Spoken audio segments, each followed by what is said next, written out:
There's a few things that make Brothers in Arms really special. I can speak about it from a point of view of the history and the storytelling, and I can speak about that from the point of view of the gameplay. Hurry up! Over there! Moving! Fire on that empty! Hit that empty hard! The solutions to a combat problem are very similar to the solutions that you'd have in real war. We try our best to develop our gameplay tactics to be as accurate to actual military tactics as possible. Tactics is not about getting a bigger gun. That's called accessorizing. Tactics is about using your squad. Putting pressure on the enemy and finding ways to outflank and outsmart him. 4 simple principles. I call them the 4 Fs. Find the enemy. Let's get that MG set up! Fix him. Don't stop firing! Flank him. And finish him. Of course, there's some leeway there. We got to make it fun for the player. So this time around, we made a lot more freeform. We added a lot more shooter elements to it. In the past, we put such a strong emphasis on squad combat that we took a lot of control away from the player. Set up the MG over there! We realized along the way that ultimately what we needed to do was not neuter the player's ability to be powerful, but to make his squads even more powerful, to make them more relevant.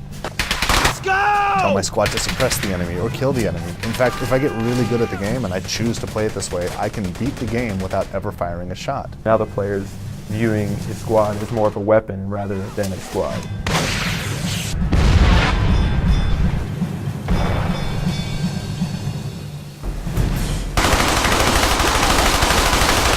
Destructible cover has made a huge difference just in the wow factor and keeping the game new.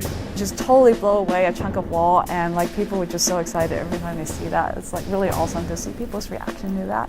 Introduces a bit more of an element of time. You're behind a wall and that wall may not be there for very long. You have to use tactics, but you have to use those tactics quickly or you're not going to be around much longer. It's pretty technical, to make something blow up and make it look realistic. But then when you see it in the game and you see it blow up, you're like, that's awesome. Along with the destructible cover system, we have a gore system, which is pretty brutal, actually. We have a really awesome gore system. You can tear out limbs and arms. Part of our push for authenticity was that we didn't want to pull any punches as far as the effects of these. When a bullet hits a target, when a grenade goes off next to a target, we want to show what these things do. We get into this, what we call an action camera sequence. The camera goes in really close. I'm right on the guy, so as he's like flying through the air and getting blown up, I see an arm, get torn off, and a piece of his leg is like flying at the camera in glorious slow motion.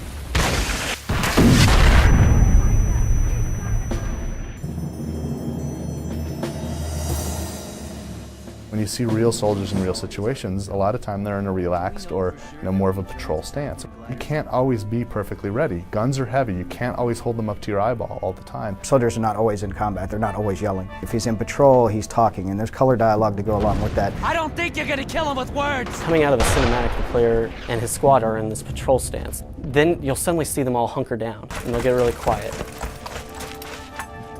Start getting low, they start whispering. This spot doesn't look too safe. You notice Baker's voice changes. When he gives commands, he's whispering. Germans ahead. Don't think they saw us. This lets the player know that he's in stealth, and that the Germans can't quite see him, but he can't get too close.